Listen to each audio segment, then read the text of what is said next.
বিয়ের পরে জায়ের কাছ থেকে জানতে পারি আমার শাশুড়ির সম্পত্তির লোভে আমার স্বামীকে পাগল বানিয়ে রেখেছে জিন জ্বালান করে। আমার স্বামী ভেতর থেকে একদম বাচ্চাদের মতো ছিল। স্বামী স্ত্রীর সম্পর্ক যে কি সেটা সে কিছুই বুঝতো না। আমি জানি না আমার শাশুড়ি আমার জীবনটা কেন নষ্ট করলো। আমার যা আমাকে বলল, বোন তুই সাবধানে থাকিস, শাশুড়ির নজর কিন্তু তোর ওপরে, তুই তোর শাশুড়ির কোনো কথা শুনবি না, সে যদি কিছু করতে বলে তুই কোনো মতেই রাজি হবি না। আমার শাশুড়ি অন্যদিকে আমার সাথে খুব ভালো ব্যবহার করে, আমাকে মিষ্টি মিষ্টি কথা বলে আমার সাথে সব সময়। আমার শাশুড়ির আমার সাথে ব্যবহার কথা বলা দেখে আমি বুঝতে পারতাম না একটা মানুষের আসলে কয়টা দিক হয়। আমার শাশুড়ি আসলে কি চায়, ভালো চায় না খারাপ চায়, কিছুই বুঝতে পারতাম না। অন্যদিকে আমি খেয়াল করতে লাগলাম আমার মাথার চুলগুলো আস্তে আস্তে পড়ে যাচ্ছে, আমার গায়ের চামড়াগুলো কেমন যেন কুঁচকে যাচ্ছে, আর আমাকে কোনো একটা কালো ছায়া গ্রাস করে নিচ্ছে। আমার স্বামীকে আমি ছোট বাচ্চাদের মতো লালন পালন করি, একদম ছোট বাচ্চাদের যেভাবে মানুষ করতে হয় ঠিক সেভাবেই তার সাথে আমি আচরণ করি। বিয়ের কিছুদিন পরে আমার জা এবং ভাসুর আলাদা সংসার শুরু করে। এর মধ্যে আমার শাশুড়ির চক্রান্ত শুরু হয়ে যায় এবং তার আসল রূপ আমি বুঝতে পারি। আর এতদিনে আমার মধ্যে জিন বাসা বাঁধতে শুরু করে। জিন চেয়েছিল একটা কুমারী মেয়ে, আর এই কারণে আমার শাশুড়ি পছন্দ করে আমাকে এই বাড়িতে বউ করে নিয়ে এসেছিল। আমার আশেপাশে সবসময় একটা কালো বিড়াল ঘুরে বেড়াতো। আমি যদি ঘুমিয়েও পড়তাম তাও দেখতাম যে খাটের নিচে একটা কালো কালো বিড়াল আছে। একদিন রাতে আমার সাথে খুব ভয়ঙ্কর কিছু হয়, আমি ঘুমিয়েছিলাম, কিন্তু আমি ভাবি যে হয়তোবা আমার মনের ভুল, এটা ভুল ভাবছি আমি, কিন্তু না। এরপর থেকে প্রতি রাতেই আমি ভয়ঙ্কর কিছু দেখতাম এবং আমার গায়ের উপরে ভারী কিছু ভর করে থাকতো সবসময়, সেটা আমি বুঝতে পারতাম। আমি কিছু বুঝতে পারতাম না আমার সাথে এগুলো কি হচ্ছে।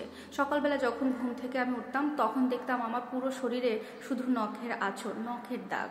দিন দিন আমার চেহারা নষ্ট হয়ে যেতে থাকে, মাথার চুলগুলো পড়ে যেতে থাকে। অন্যদিকে আমার শাশুড়ির যেন ভরা যৌবন ফিরে এসেছে। রাত হলে কোনো এক কালো ছায়ার মতো এক পুরুষ আমাকে ভোগ করত। আমি এগুলো চাইতাম না, খুব কষ্ট হতো আমার স্বামীও সব বুঝতে পারতো, আর সে সবসময় চাইতো আমি এখান থেকে চলে যাই। কিন্তু আমি কাকে ছেড়ে চলে যাব? আমার শাশুড়ি যে চক্রান্ত করেছে সম্পত্তির জন্য, এখান থেকে আমি চলে গেলে আমার শাশুড়ি জিতে যাবে। তাই আমি সিদ্ধান্ত নেই এর একটা প্রতিকার আমাকে করতেই হবে। আল্লাহর কাছে নামাজ পড়ে সবসময় আল্লাহর কাছে এর প্রতিকার চাইতাম। এর থেকে আমি কিভাবে মুক্তি পাবো আল্লাহর কাছে সবসময় কান্নাকাটি করতাম। একদিন রাতে আমি খুব সাজুগুজু করলাম, নিজে থেকে সাজুগুজু করে যখন আমি রাত 2টার দিকে জানালা পাশে দাঁড়িয়ে আছি তখনই একটা কালো ছায়া আমার ঘরে ঢুকলো। আমি বুঝতে পারি যখন আমার সাথে এগুলো শুরু হয়, যখন কেউ আসে তখন আমি বুঝতে পারি। আর তখন আমি তাকে বললাম, আজকে আর কোনো জোরাজোরি নয়, আমি আজকে নিজে থেকেই তোমার কাছে এসেছি, তুমি আমাকে ভোগ করো, আমি চাই তুমি আমাকে ভোগ করো। আমার স্বামীর চোখে আমি সেদিন পানি দেখেছিলাম, কিন্তু আমি যে নিরুপায়, আমার বুকটা ফেটে যাচ্ছিল, তারপরেও আমি এটা করেছিলাম। এই দুষ্টু জিনেরা আমার স্বামীকে খুব বাজেভাবে প্রতিবন্ধী করে রেখেছিল, কোনো কিছু করতে পারতো না। এগুলো সবই আমার স্বামী বুঝতো, আমিও বুঝতাম, কিন্তু আমরা কেউ কিছু করতে পারতাম না। একটা সময় যাওয়ার পরে আমি জিনের খুব প্রিয় হয়ে যাই। এরপরেই আমি মনে মনে ছলনা তৈরি করতে থাকি যে আমি শাশুড়িকে এভাবেই শিক্ষা দেব। এভাবেই কিছুদিন যেতে থাকি এবং আমি জিনের মন জয় করতে থাকি। এরপরে যাওয়ার পরে কিছুদিন আমি আমার জিনকে জিজ্ঞাসা করলাম, আচ্ছা তুমি কি আরো সুখ চাও? আমি তোমাকে আরো সুখ দিব, তুমি যা চাইবে আমি তোমাকে তাই দেব, কিন্তু তুমি আমাকে শুধু একটা কথা বলো যে আমার শাশুড়ি তোমাকে কিভাবে আমাদের এখানে পাঠিয়েছে বা কিভাবে তোমাকে চালান করে আমার কাছে পাঠিয়েছে। তখন জিন আমাকে জানালো আমার শাশুড়ি নাকি আমার মাথার চুল নিয়ে গিয়ে মাজারে এভাবে জিনকে চালান করেছে। এবং আমি আমার জিনকে বললাম, তুমি তো আমাকে পেয়েছো, তুমি খুব খুশি হয়েছো, তাহলে তুমি আমার কি একটা কথা রাখবে? তখন জিন আমাকে জানতে চাইলো, কি চাও তুমি?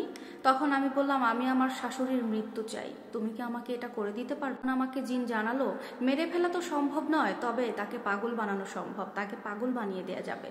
তখন আমি বললাম, ঠিক আছে, তাহলে তুমি তাকে পাগলই বানিয়ে দাও। এর কিছুদিন পরে আমার শাশুড়ির পাগলামিগুলো শুরু হয় এবং তার যুবতী হওয়ার নেশাটা মাথা থেকে কেটে যায়। এরপরে আমার স্বামীকেও ওই জিন দিয়েই সুস্থ করি। কিন্তু দুঃখের কথা, আমার স্বামী যখন সুস্থ হয়ে যায় তখন আর আমাকে চিনতে পারেনি, আমার শাশুড়ি পাগল হয়ে গেল।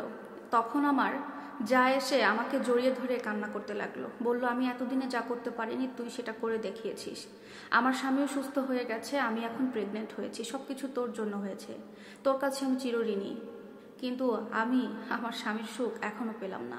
বিয়ে হওয়ার পর থেকে আমার স্বামী ছিল অসুস্থ, সুস্থ হওয়ার পরে আমার স্বামী আমাকে আর চিনতে পারিনি, তাই বিয়ের পর থেকে স্বামীর সুখ কি জিনিস সেটা আমি আর জানি না। তখন আমার যা আমাকে বলল তুই কোনো চিন্তা করিস না, সব কিছু ঠিক হয়ে যাবে। আমি আমার দেবরের সাথে কথা বলবো। তোর যে বিয়ে হয়েছিল আমার দেবরের সাথে, সেটা তাকে বোঝাতে হবে, নিশ্চয়ই সে বুঝবে। কিন্তু এত কিছু করার পরেও আমার স্বামী আর আমাকে মেনে নেয়নি। স্বামী কিছুদিন পরেই আমাকে তালাক দিয়ে দেয়। আমার নিয়তি আমি মেনে নিয়ে আমি এখন বাবার বাড়িতে আছি। বাবার বাড়িতে আসলেও আমি ভালো থাকতে পারিনি। একটা জিনকে দিয়ে সবাইকে ভালো করার পরেও আমি ভালো থাকতে পারিনি। আমার শাশুড়ি আজকে একবারে পাগল। তার গা থেকে এখন চামড়া খসে খসে পড়ছে, কিন্তু তবুও তার মরণ আসছে না। আমার স্বামী নতুন একটা বিয়ে করেছে, কি সুন্দর তার বউ, খুব সুখে সংসার করছে। আমার জায়ের ছেলে হয়েছে, স্বামীকে নিয়ে সুখে আছে, কিন্তু আমি সুখে নেই। আমাকে জিন এখনো ছাড়েনি। আমার সাথে জিন সব সময় থাকে। আমাকে যদি কেউ কষ্ট দেয়, আমার সাথে কেউ খারাপ ব্যবহার করলে জিন তাকেও কষ্ট দেয়, তাকে জিন ছাড়ে না। জিন এখনো আমাকে ভোগ করে যায়, সব সময় জিন আমার সাথেই থাকে। প্রিয় দর্শক, এটা একটি বাস্তব জীবনের গল্প। আসলে সত্যি বলতে জিন বা পরী বলতে কিন্তু অবশ্যই কিছু আছে এবং আমরা সেটা বিশ্বাস করে থাকি। কিন্তু এই জিন অথবা পরী কারোর শরীরে নিজে থেকে কখনো লাগতে আসে না। আমরা মানুষরাই এই জিন এবং পরীকে আহ্বান করে থাকি, ডেকে থাকি। কালো জাদু কুফুরি কালাম যারা করে থাকে, আল্লাহ তাআলা তাদেরকে কখনোই ক্ষমা করবেন না।